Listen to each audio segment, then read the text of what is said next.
Okay, so welcome everyone. Today we have another problem on data structures array, and the problem is subarray sum equals k.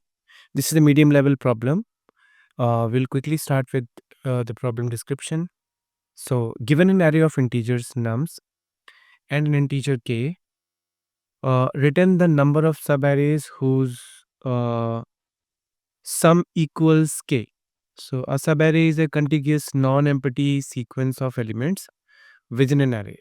So, what does it mean? I mean, it simply means that we need to find um, a set, or you can say a subarray, which when we add all those numbers in that subarray, it should equals k, which is given here. And the very important thing here is contiguous. So, contiguous means all those elements, they should be one after another. There should not be any break in between. So, for example, 1, 1, 1 is my nums array and k is equal to 2. So, you see here when we add 1 plus 1, it gives us 2, right? So, this is one subarray we get, and then we get this subarray which is contiguous. 1 plus 1 is equals to 2. But we cannot take this element and this element. Why? Because this is not contiguous. We cannot skip anything in between. They all should be in sequence, in order. Similarly, 1, 2, 3, we have k is equals to 3. Again, we have 2 because 2 and 1 can be taken together. And then similarly, if I just take 3 single, it will also be, giving us the sum k is equal to 3. So yeah, that's pretty much about the problem. So let's go and quickly code this solution. So I have my IntelliJ here. So let me create a class. So I would like to give the class name is like SubArray sum. And now I add class level comments, which is just copying this.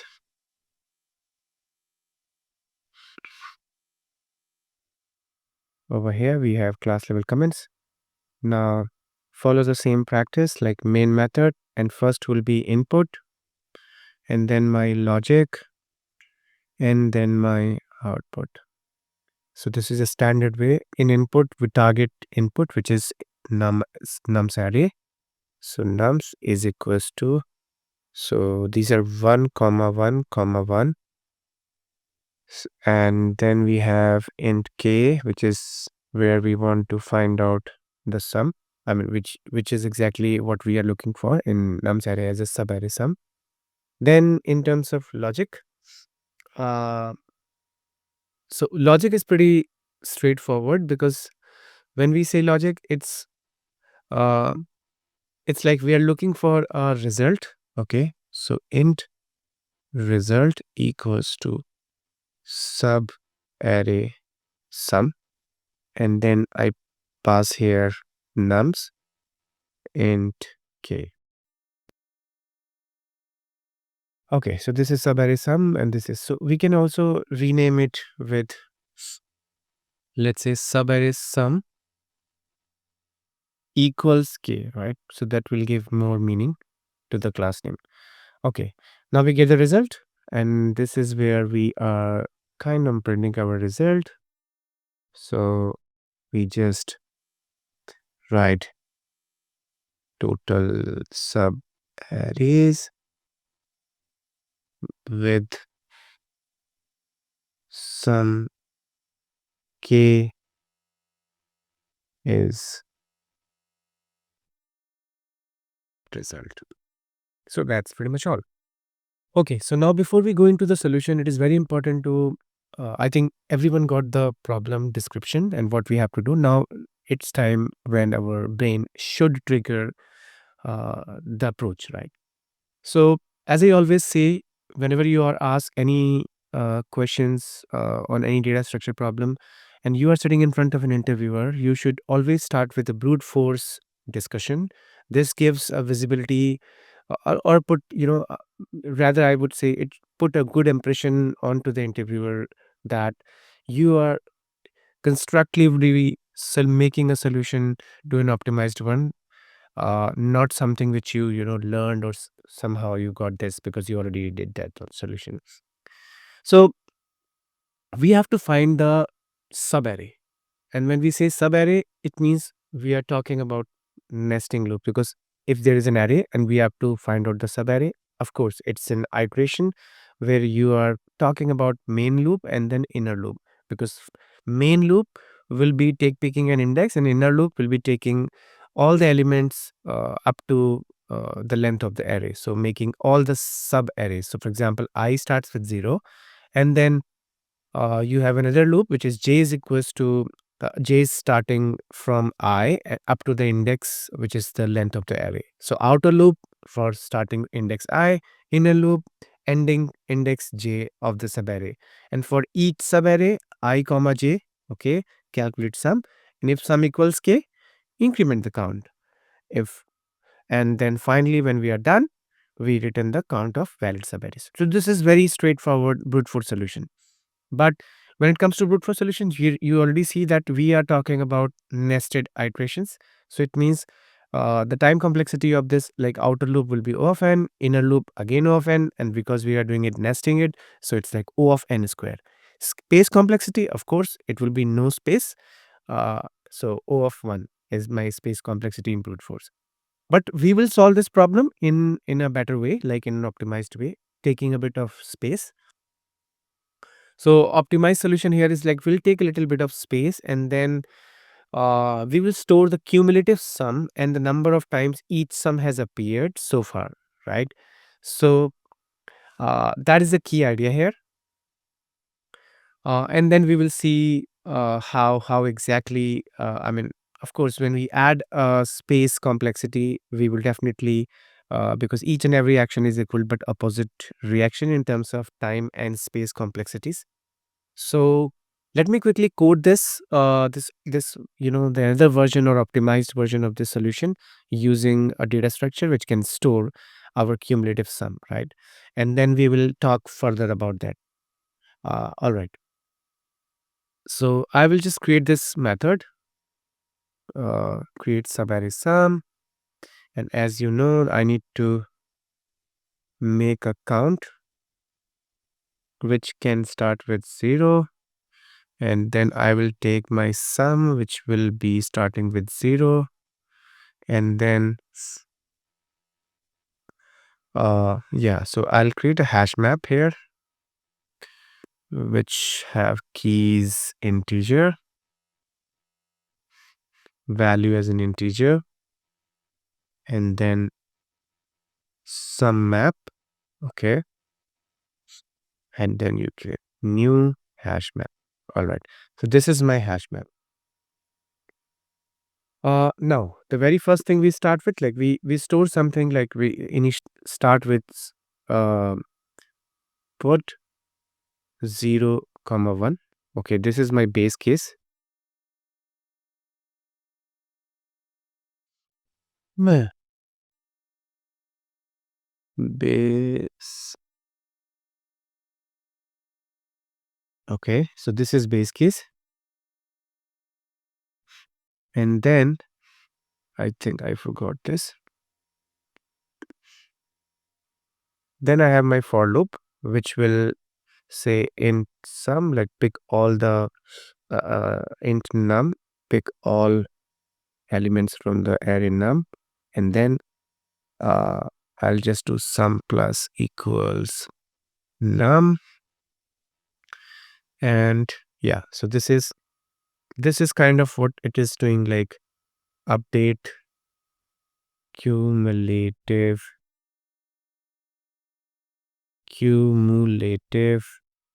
sum. Okay, what's wrong, like what's wrong?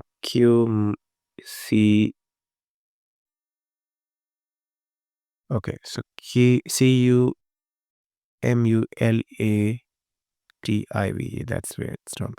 Okay, and then what we will do, we will check if there exists previous sum that matches sum minus k.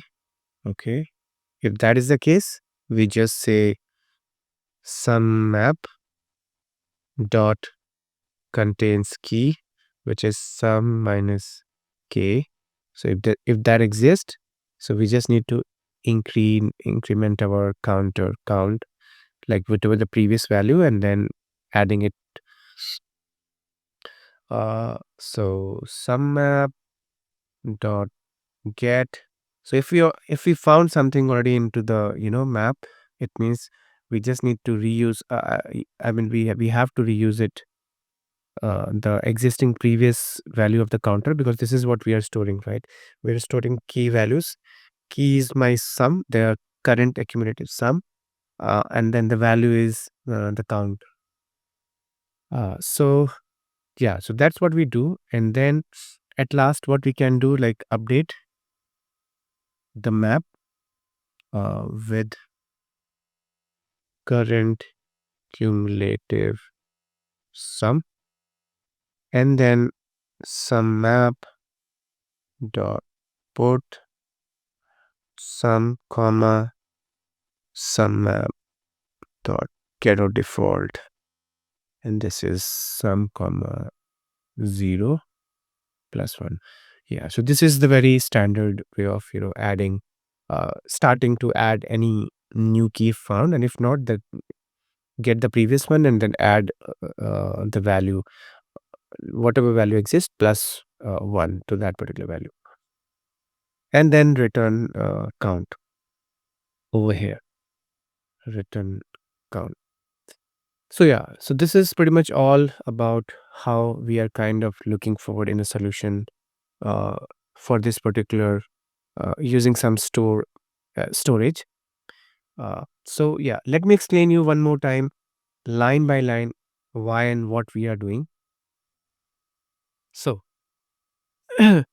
this is my count, which will be my final result, and this will be returned, and this is sum, which will be storing, this sum will be storing cumulative sum of elements as we iterate through the array, right? Hash map, why we created the hash map? Creation of a hash map is required because we need to store the cumulative sums encountered during any iteration, and their frequencies, like how many times that sum is achieved. So key is like sum, and then values like frequencies, their frequencies. So number of times that sum has been encountered. Now sum map dot put 0 comma 1, this is the base case, because it adds an initial entry to hash map to handle cases where cumulative sum matches k for from the very start of the array, right? So we have to make sure that we should handle a case where the cumulative sum, whatever cumulative sum we are targeting, okay, it matches k from the very start of the array. So that is the reason why we key cumulative sum before starting the array. Okay, it was 0, and then value 1. This sum occurs on only once. So that is the way why we just store this as a base case, because 0, considering it like only once it's appeared. Now iteration, I think you already know why we're iterating. We need to get every single element from the nums array. And now this line is self-explanatory, like we need to add those some numbers so that we come to an cumulative sum, and then we check here if there exists a previous cumulative sum, meaning sum minus k in the hash map. So what does it say? It says if sum minus k exists, it means that the sub array ending at the current index has sum equals to k, right? Why? Because it's a simple maths. So current cumulative sum minus previous cumulative sum. So current cumulative sum is sum, and this k is what? K is uh, uh, the constant that you're looking for. But when you subtract it, like sum minus k, so what will happen? So current cumulative sum is, let's say it is sum, and then previous cumulative sum would be sum minus k, which will be somewhere in the hash map. So sum minus, and then in bracket sum minus, I mean, it's like this. Let me write sum minus, and then we have bracket sum minus k. It is always giving you k, right? This is simple math, like minus minus sum, and this k will become plus. So this is current cumulative sum, and this bracket sum minus k is the previous cumulative sum, which exists only in the hash map. And if it is equal to k, what does it mean? It means if there exists a previous cumulative sum in the hash map, right? So if it is like that, we check if it exists in the hash map, add its frequency value to the count. So the frequency tells how many times the cumulative sum minus k occurred, correct? Meaning that there are many subarrays ending at the current index whose sum equals to. That is the reason why we are doing adding this count. So yeah, let me remove this. And then what we are doing in the last, like this is done without any check, because this is the basic. If sum already exists, increment its frequency by 1. If does not exist, then add it to the map with frequency of 1, right? So if it is existing, you just add it by 1. If it is not existing, you just mm, initialize the array with frequency 1. And yeah, that's pretty much all about the solution. So again, the time complexity over here will be reduced to O of 1, and the space complexity uh, is O of O of n again, because we are taking uh, n size hash map. Yeah. So yeah, that's pretty much all. Let me copy this solution and try to run this on LeetCode.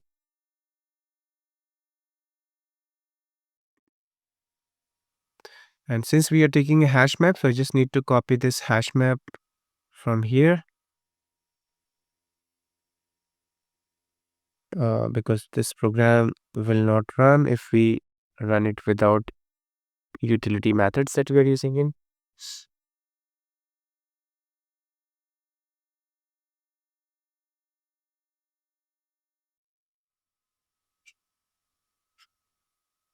So it is accepted, and now we click on submit. Great. So this is where the problem solution accepted. Now I will write the time complexity and space complexity. Time O of n. Remember, right? We have time complexity, space complexity is O of n, because we are taking hash map of size n. So remember, like when we were doing the brute force approach, it was O of n square time complexity and O of 1 is space complexity. So that's how we can solve the problem. Thank you very much. I see you in other video.